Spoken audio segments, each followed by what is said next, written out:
Hi, I'm John, and welcome to another product spotlight. Today we have HO scale AC44C6M models.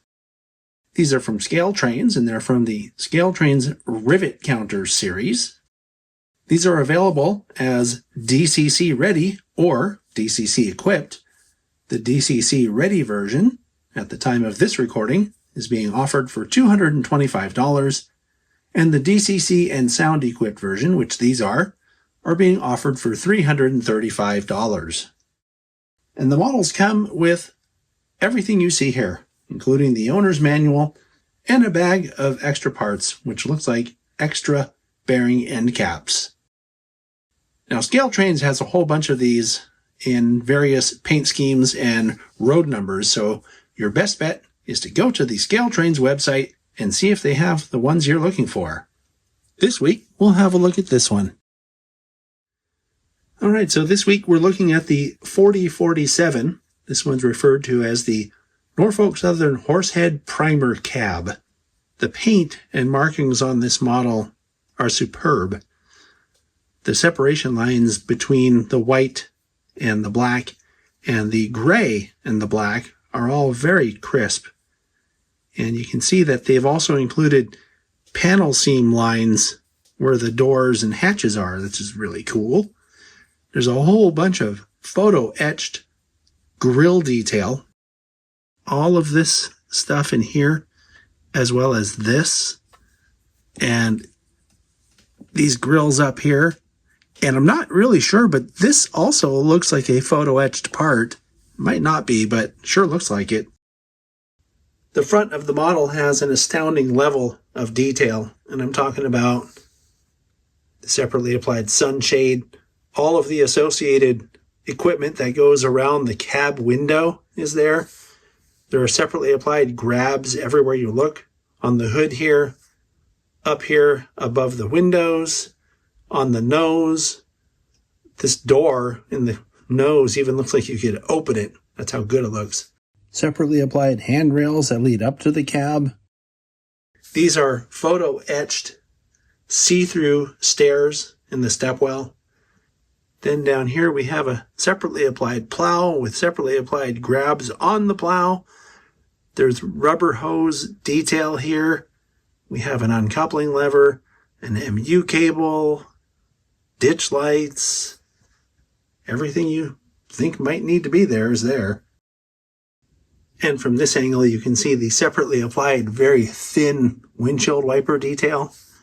Inside here, it's a fully detailed cab interior. And from this angle, you can see there's an additional hose here. More separately applied stuff. Pretty cool. Here's a look at the fireman side of the model. And it looks like it has a really nicely done photo etched grill up here as well. I don't remember seeing that on the other model, but that looks really cool. And of course, just like the other model, it has a whole bunch of undersill detail all up in here. There's some chain detail back here on this rear truck. And this undersill detail goes all along. You can see it disappears under the cab here. That's just pretty amazing. The trucks are very well detailed on this model as well. And this area around the fuel tank looks like you could actually read the gauge here. That's cool. Wow. And then, of course, it has the see-through grill in the back, this air intake where you can see the fan housing inside there. That looks especially cool. I just noticed there's a separately applied brake wheel back here as well. Now, the rear of this model has the same level of detail and the same type of detail that we saw on the front, including the see-through steps, right? I love how these handrails go from black to yellow and then from yellow back to black. That looks really cool. I also like how the uncoupling lever is painted yellow. It really sets it apart from the black background. And then, of course, you can see all the associated hose detail, spare knuckle holders there, MU cable, it's all there. And here's a brief look at the other side of the rear of the model. It's always nice to see that because there's a hose right here that's on all of these models. It's hard to see from the other angle because it's behind the coupler. Now we'll take a look at the roof of the model, which has a lot of really nicely done detail. Just like the other one we looked at last week, it has these photo-etched parts over the radiator fan area that look really good. There's a depth to the smokestack that also is very convincing. And the horn casting, it's interesting. It's different from the one we looked at last week. All the bells on this one are facing forward, whereas on the last one, some were forward and some were back. But just like the one from last week, we also have a very complete PTC array up here on top of the cab. All right, now it's time to run the locomotive. We'll start by activating the sound with F8.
Now I've turned the sound off, and we'll run it so you can hear the mechanism.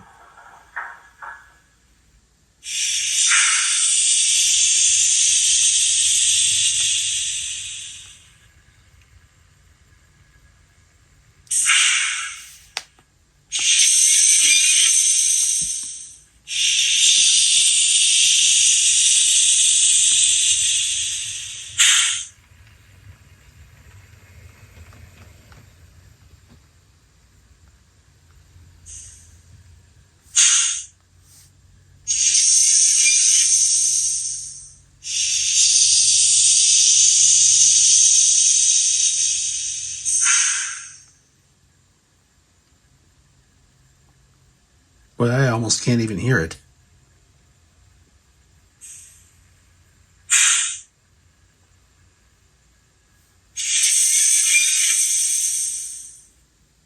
Okay, so we're going to have a look at the lights now.